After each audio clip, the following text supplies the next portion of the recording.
4 anyos nga batang babae naligsan patay sa barangay Labangon, Cebu City. Retired police officer nga gikatahong mo'y nakiligi sa bata, nakigsettle na sa pamilya sa biktima.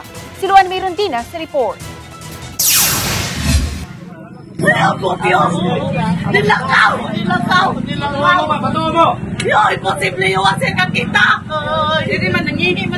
Nananghid lang sa iyang maguwang ang 4 anyos nga si Naiza Irene Alpida nga mangihikinidaplin sa karsada sa May Salvador Extension, Labangon, Cebu City pasado alas 6 sa gabi niadtong Sabado, Abril 12. Gibadlong pa kini sa iyang maguwang nga di sa daplin sa karsada mangihi apan pipila ka gutlo. Gitawag na lang si Dinadi sa iyang kauban sa gitrabaho ang kananan nga naligsa na ang iyang anak.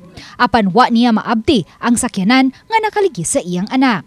Matod ni Dinadi, gitabangan siya sa pipila ka mga opisyal sa barangay ug sa mga mulupyo sa dapit pagpangita sa sakyanan nga nakaligis. Ug nasubay nila nga gimaneho kini sa usa ka retired police officer nga nagpuyo ra usab sa dapit. Kinsa sa sinugdanan gikatahong wa mo angkon sa salaod. Niingon man siya dito sa mo, wa kuno siya makaligis.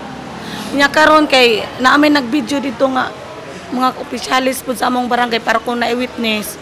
Picture na may utok dito sa may kuan sa iyang last nga ligid. Ang dapit nga giihian sa bata, ang sagad nga agian sa mga retired police officer pauli sa iyang panimay ug haduolang usab kini sa kananan di nagtrabaho ang inahan sa bata. Ang bata gikatahong nagkahuman na og ihi ug nagbarog na dihang naligsan kini base sa paghulagway sa inahan. Diya sa daplin nangihi niya nakag-short na siya. Big sabihin nakabarog na siya kay paghigda niya na maayo naman yung short. Basi na mura siya naguyod no kay ang iyang giihian.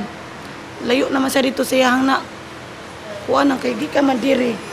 Ang tura ng duga na nawong na pisat man ni ma'am. Niadtong Sabado sa buntag, naabtan sa RTV Balitang Bisdak si retired police senior inspector Nacario Catalino sa punerarya diin gida ang patayng lawas sa 4 anyos nga bata ug nakigsabot siya sa pamilya. Butang nga gidawat ra usab sa mga ginikanan sa bata sa kondisyon nga tumanon lang niini ang tanang gisaad. Lakip na ang gastuhan sa pagpada sa patayng lawas sa bata didto sa Ayungon, Negros Oriental diin usab kini ilubong. Nang hinaut usab silang mahatagan og disenteng lungon ang bata. Ako na lang dyan yung kuanon ma'am, kayong saan man na may na dyan na yung hitabo. Na may namatay, ang luwem sa go. Mutabang kuno siya. Lumingon siya nga, kanang pinakabarato ra kuno nga lungon. Murag lain man pud sa amua. Kay kanalas naman lang nangiyahang kuan. Birag di mahal kayo.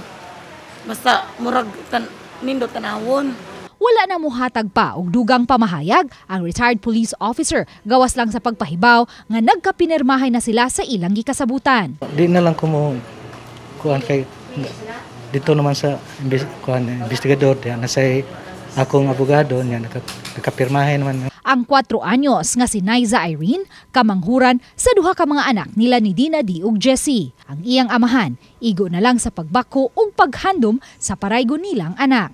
Nablo ka ma'am. Mahal ka inagot ng bata. Kada abot na ako gikan sa trabaho. Nigabot na ako. Mugakos ko niya. Bisag tulog pa siya.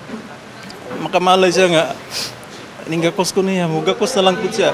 Uban ni Godfrey Rillian, Luan Mayrondina, Balitang Bisdak.